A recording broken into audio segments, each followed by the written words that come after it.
Hi, friends. It's been a while, but I am back. And today I want to talk about why I've been gone. But I've also been tagged to do the reading shifts tag by Heather from Fresh Parchment. And the tag was created by Hannah from Hannah's Books. So I want to do these two together because I realized that some of the questions in particular in the tag felt very relevant to my story. And so, yeah, I thought I'd do them together.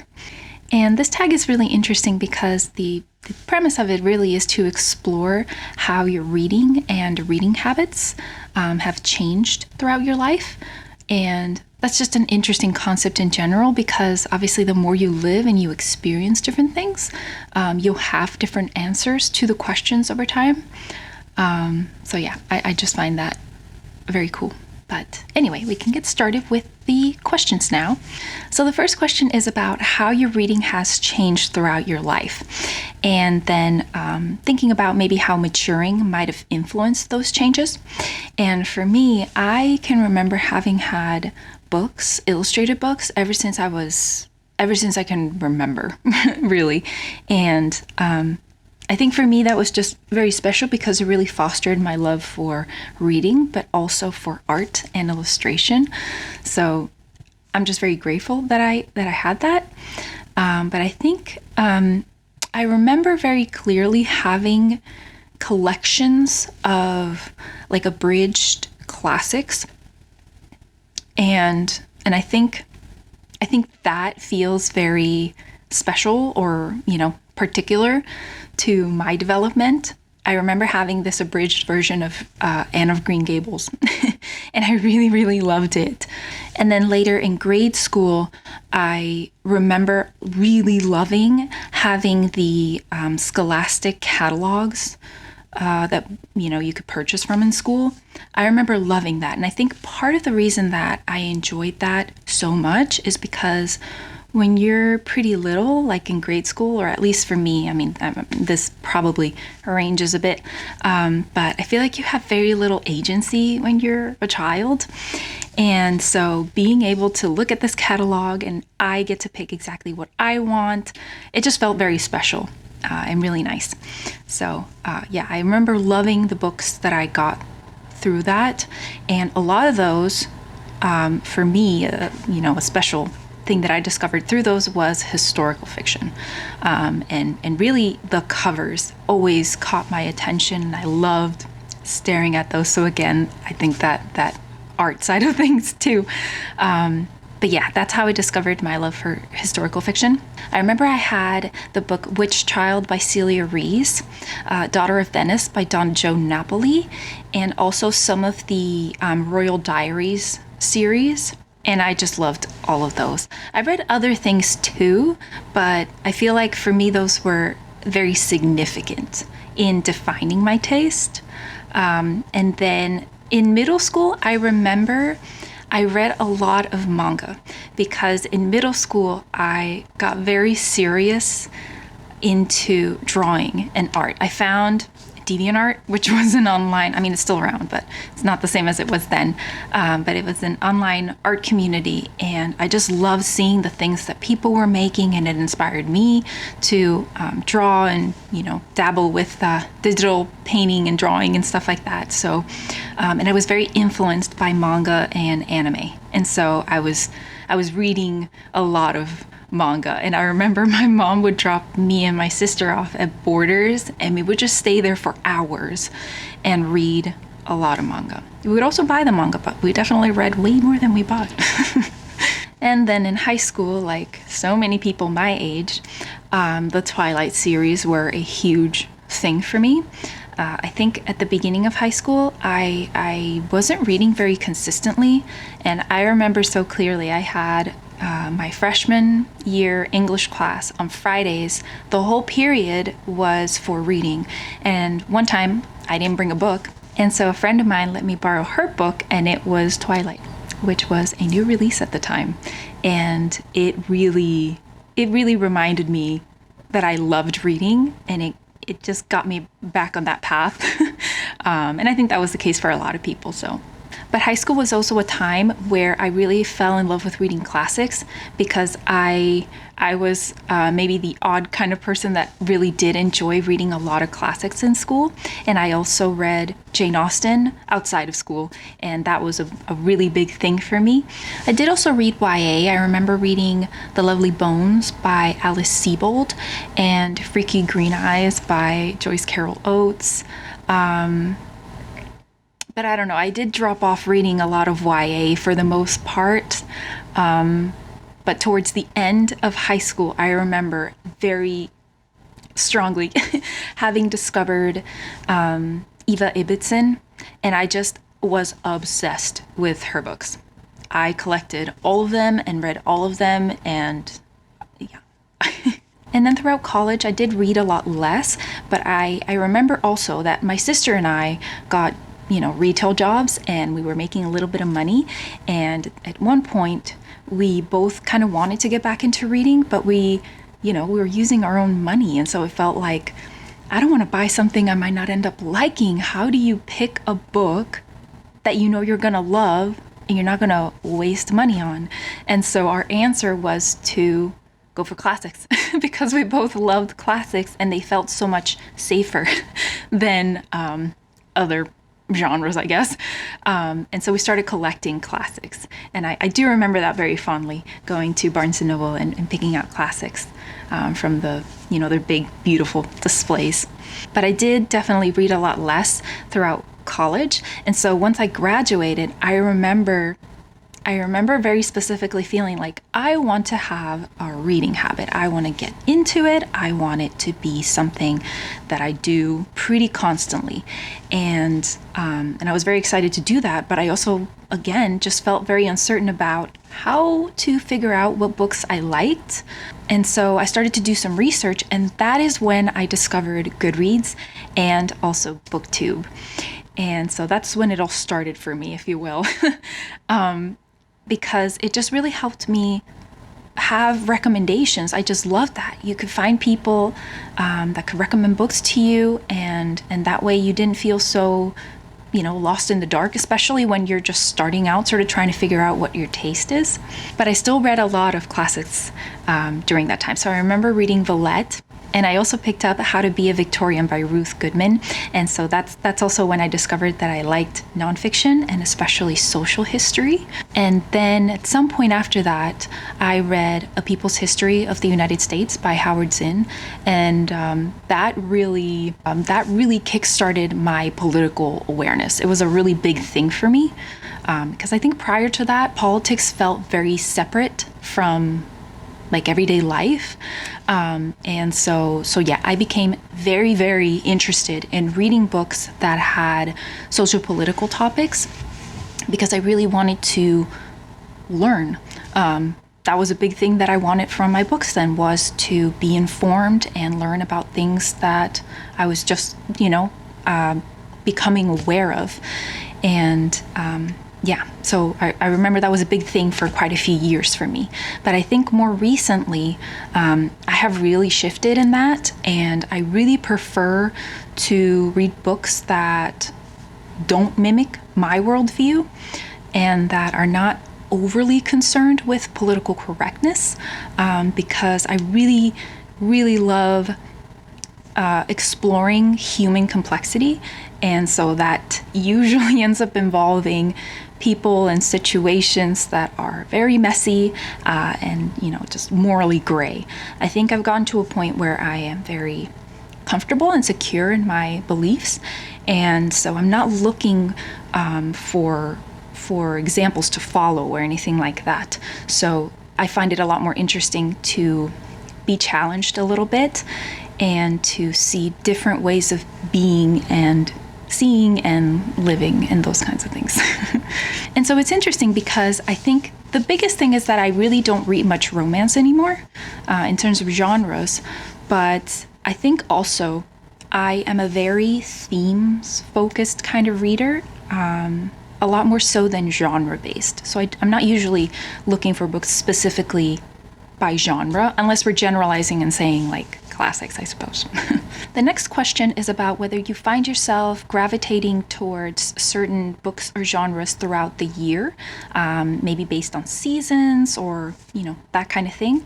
And I think my answer is pretty similar to Heather's in that I don't think so. I will say I'm very jealous of that because I find it very fun. I love the idea of that. I've tried doing that though, and usually it just doesn't work. My mood doesn't necessarily fit the thing that I am wishing it would fit. But like Heather, and I'm sure many of you as well, I am very influenced by readathons. And so I'll get excited to read certain things during certain months, and I'll kind of get organized to do it as well. Though I do read, things that might belong to a readathon outside of the readathon too, but that would be the one way that I do feel like I'm influenced in reading in certain directions throughout the year. So I'm actually going to be answering the next two questions together, number 3 and number 4, because my answer kind of relates to both of those questions, and I'm also going to be talking about the reason that I've been gone in relation to these questions. And number 3 is about whether experiences in your life have ever influenced what you are reading. So if you are a parent with young children and you're gravitating towards books about parenting. And then number 4 is about whether you've had times in your life where circumstances have limited or changed your reading in some way. So examples for that were caretaking responsibilities, or if you've been dealing with personal illness and that kind of thing. And I do feel like prior to 2024, I wouldn't have had a very good answer for this, except maybe that I definitely read a lot more romance when I was single. But as some of you will know, in the fall of 2024, my mom and my stepdad were in a really bad car accident. And my mom's condition in particular was very uncertain and precarious for a long time, and having to face her mortality and learn to, get comfortable as much as one can with uncertainty was really, really hard. And so in the beginning, I really could not read. I was not reading, I couldn't concentrate, and it just wasn't enjoyable. But then, as one gets more used to these things, I was able to start reading again, and I really didn't feel that this was a conscious thing. I think it was very serendipitous, though probably once I noticed that it was happening, I embraced it because it was a good thing. And it's that I ended up reading books that addressed death and mortality in different ways. And it ended up being actually very cathartic to me. And in May of this year, 2025, my grandpa passed away. And I do think that having had that time to really process and think about those things really helped me respond much better than I might have to that. But my reaction to, when I'm very stressed or anxious is definitely to drop off reading quite a bit. I tend to gravitate more towards activities that have me use my hands or I'm kind of making something. So definitely art is a big one for me, but also cooking and baking are something that I turn to when I'm more stressed. And so at the beginning of 2025, I really thought that I was getting back into my reading groove and I was going to continue making videos. But then some things happened that kept me from making videos for a short while, and I just felt like, well, that's fine. I'll just, get back to it when I am able to. But eventually I realized that I was at that point where I could be making videos again, and I still wasn't making them. And so I had to be honest with myself and realize that I got to a point where I was really wanting to prioritize other things. And what I really wanted to do with pretty much any amount of time that I could dedicate to it was to work on art and some art goals I had and learning to paint. And that's really all I wanted to be doing all the time. It was very like a hyperfixation. And it was very nice. I wanted to be doing that, but I still felt the pressure of, increasing my reading and continuing to make videos. I was putting a lot of pressure on reading and making videos and making them something no longer enjoyable. And I really didn't want to be making videos like that, feeling that way. I don't want to bring that energy to my videos. And I wanted to be, a fun, creative kind of outlet. And so I gave myself permission to let go of that expectation, because I really felt that I would eventually come back to it. I just needed some time to focus on what I really wanted to be doing at the time.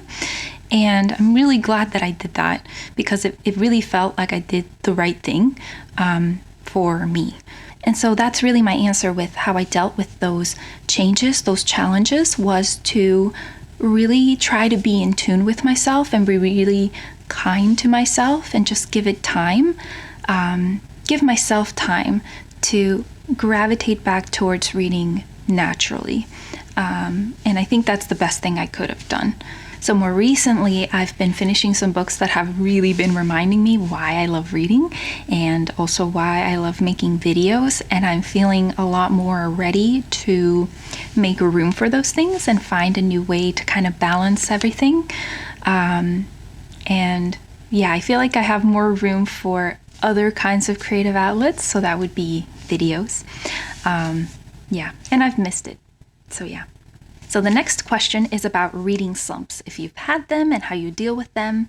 And yes, definitely I have had reading slumps many times.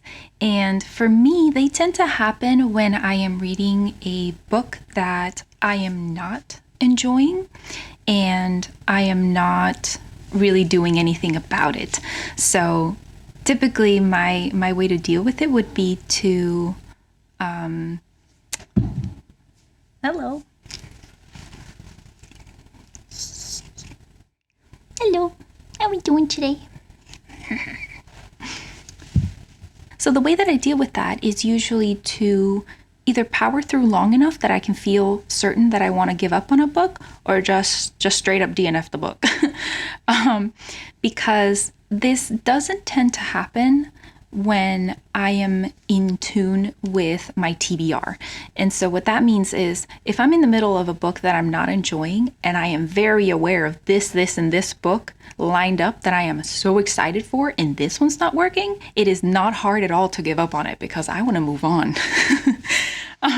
So that's the biggest way that I think I prevent myself from really slumping hard. And so when I do slump, it's usually because I'm either very busy or very stressed. And so I'm not in tune with my TBR, like I mentioned. And if that's the case and I'm too busy or too stressed, then really I think the best thing is to just give it time, go with the flow, and I'll kind of get back to it once I have a little bit more room to make time for reading. The next question is about book hangovers, and it's described as being so moved by a book that you find it hard to move on to the next one. And so I'm not sure that I really experience that specifically.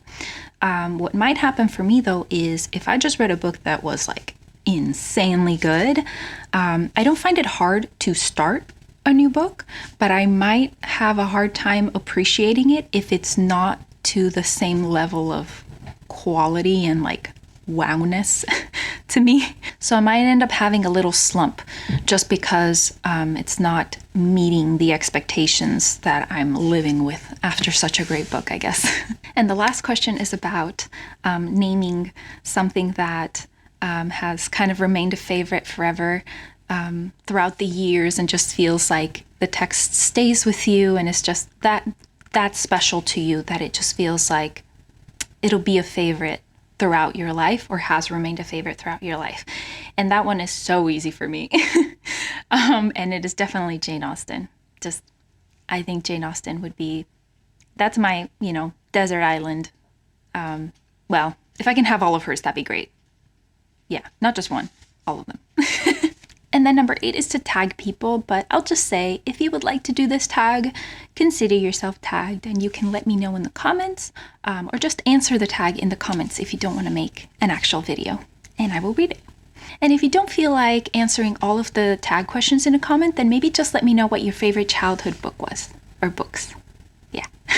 So alongside not making videos for quite a while, I also haven't been really participating in the booktube community. I haven't been watching videos or leaving comments for friends and booktubers that I enjoy, and I've just really missed that community aspect. I have really missed hearing from you guys. I love hearing what other people are reading and what you're into. So yeah, I'm very excited to have that aspect of it back as well. And I feel like some of you might like to know a little update on my mom. So I do want to let you know she is still in the hospital. It's been over a year, but we are very excited and hopeful because she has a big surgery coming up at the end of January that should really set her on the path for the next phase of her recovery. So yeah, she's feeling very positive and excited, and yeah, I thought you guys would like to know. So that's it, guys. I hope you're having a really lovely winter. Happy holidays, Merry Christmas, and I will see you very, very soon. Bye.